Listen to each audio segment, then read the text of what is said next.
Rave party ನಡೆದಿದ್ದು, ಅದಾದಮೇಲೆ ಕೆಲ ನಟಿಮಣಿಯರು ಸ್ಪಷ್ಟನೆ ಕೊಟ್ಟಿದ್ದು, ಅದೆಲ್ಲವನ್ನೂ ಕೂಡ ನಾವು ನೋಡಿದ್ದೀವಿ.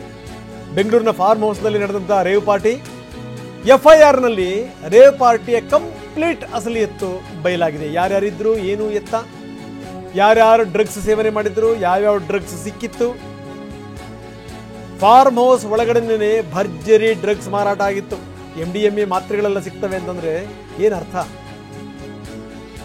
ಪೆಡ್ಲರ್ಗಳು ಬಂದು ಈ ಡ್ರಗ್ಸ್ ಅನ್ನ ಪೂರೈಸಿದ್ರು.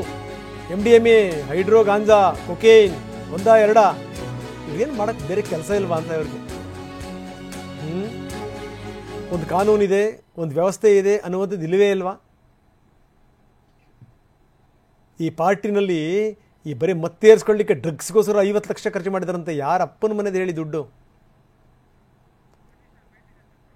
ಏನು ಇದು ಕಥೆ ನೋಡಿ, ಇದು ಹೆಂಗಿದೆ ಅಂತ ಹೇಳಿ ಅಂತ 150 ಜನ ಇದ್ರು. ಬಂಧಿತ ಆರೋಪಿಗಳ ಭಾವಚಿತ್ರಗಳನ್ನು ಕೂಡ ನಾವು ತೋರಿಸ್ತಾ ಇದ್ದೀವಿ. ಇವರೆಲ್ಲರ ಮಾಹಿತಿಯನ್ನು ಸಂಗ್ರಹ ಮಾಡಿದೆ CCB. ಶೀಘ್ರದಲ್ಲೇ CCBಯಿಂದ ಪರೇಡ್ ಕೂಡ ಶುರು ಆಗುತ್ತೆ. ಬನ್ನಿ, ಇದಕ್ಕೆ ಸಂಬಂಧಪಟ್ಟ ಕಮಿಷನರ್ ಮಾತಾಡಿದ್ದಾರೆ, ಏನು ಹೇಳಿದ್ರು ನೋಡೋಣ. ಎಲೆಕ್ಟ್ರಾನಿಕ್ ಸಿಟಿ ಭಾಗದಲ್ಲಿ ಒಂದು ಸನ್ಸೆಟ್ ಟು ಸನ್ರೈಸ್ ವಿಕ್ಟರಿ ಅಂತಕ್ಕಂಥ ಒಂದು ಈವೆಂಟನ್ನು ಆಯೋಜನೆ ಮಾಡಿದ್ದು, ಅದರಲ್ಲಿ ಅನೇಕ ರೀತಿಯ ಅಕ್ರಮ ಚಟುವಟಿಕೆಗಳು ನಡೀತಾ ಇದ್ದಾವೆ ಅಂತಕ್ಕಂಥ ಒಂದು ಮಾಹಿತಿಯ ಆಧಾರದ ಮೇಲೆ ನಮ್ಮ CCB ಪೊಲೀಸರು ಈ ಒಂದು ಫಾರ್ಮ್ ಹೌಸ್ ಮೇಲೆ ದಾಳಿ ಮಾಡಿರ್ತಾರೆ.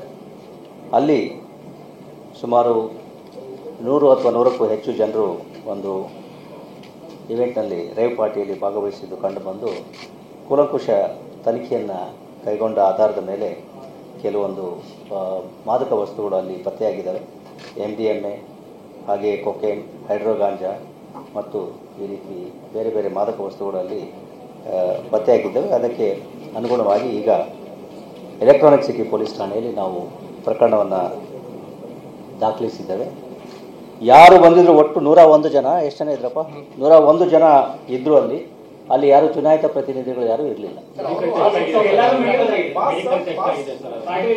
ಎಲ್ಲರದ್ದು ಇದನ್ನ ಬ್ಲಡ್ ಸ್ಯಾಂಪಲ್ ಅನ್ನ ಕಲೆಕ್ಟ್ ಮಾಡಿದ್ದೀವಿ. ಜೊತೆಗೆ ಅವರ ಇದನ್ನ ರಿಸಲ್ಟ್ ಅನ್ನ ನಾವು ಅವೇಟ್ ಮಾಡ್ತೀವಿ.